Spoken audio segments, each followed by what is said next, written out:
नमस्कार. शब्द झाले भाव माझे या माझ्या स्वरचित कवितांच्या कार्यक्रमात आपलं परत एकदा स्वागत. आजूबाजूला अनेक माणसं आपल्याला भेटत असतात. काही माणसं सुखी असतात, काही दुःखी असतात, काही कष्टी असतात, अनेक प्रकारची माणसं भेटतात. पण काही माणसं कशी असतात माहिती आहे का, की त्यांना कितीही सुख द्या, अगदी सुख त्यांच्या पायाशी लोळण घेत असतं, तरीसुद्धा ही माणसं कायम कष्टी असतात. बघा, कधीतरी आपल्याला आयुष्यात अशी माणसं जरूर भेटली असतील. तर या माणसांचं वर्णन करणारी ही कविता आपल्यासाठी सादर करतोय. कशी वाटते बघा. कवितेचं नाव आहे काही माणसे अशी. काही माणसे अशी सतत असतात कष्टी, साऱ्यातच दोष पाहणे असते त्यांची खोडी. काही माणसे अशी सतत असतात कष्टी, साऱ्यातच खोड पाहणे असते त्यांची खोडी. सूर्य उगवे समुद्रकिनारी, पाणी होई रुपेरी. सूर्य उगवे समुद्रकिनारी, पाणी होई रुपेरी.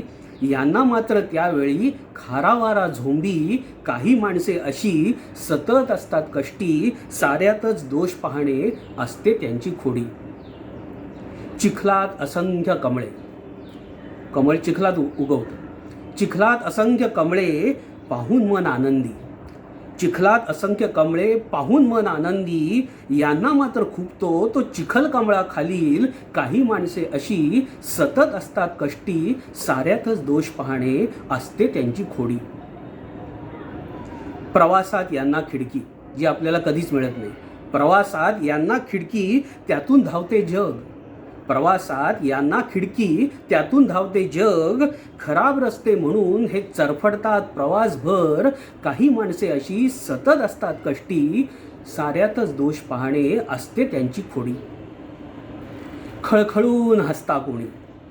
खळखळून हसता कोणी हे मोजती दात. बघा हे लोक काय करतात.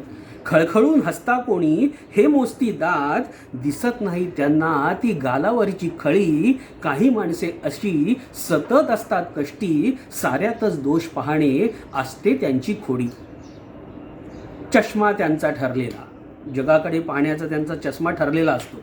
चष्मा त्यांचा ठरलेला, बदल त्यात नाही. चष्मा त्यांचा ठरलेला, बदल त्यात नाही. काळ्या त्या काचेमधून सारे जग पाही. काही माणसे अशी सतत असतात कष्टी, साऱ्यातच दोष पाहणे असते त्यांची खोडी. साऱ्यातच दोष पाहणे असते त्यांची खोडी. मंडळी, कशी वाटली ही कविता? मला खात्री आहे अशी माणसं आजूबाजूला कधी ना कधी आपल्याला भेटली असतील. कविता आवडली असेल तर जरूर कॉमेंट्स करा. पुढच्या भागापर्यंत विवेक जोशीचा नमस्कार. धन्यवाद.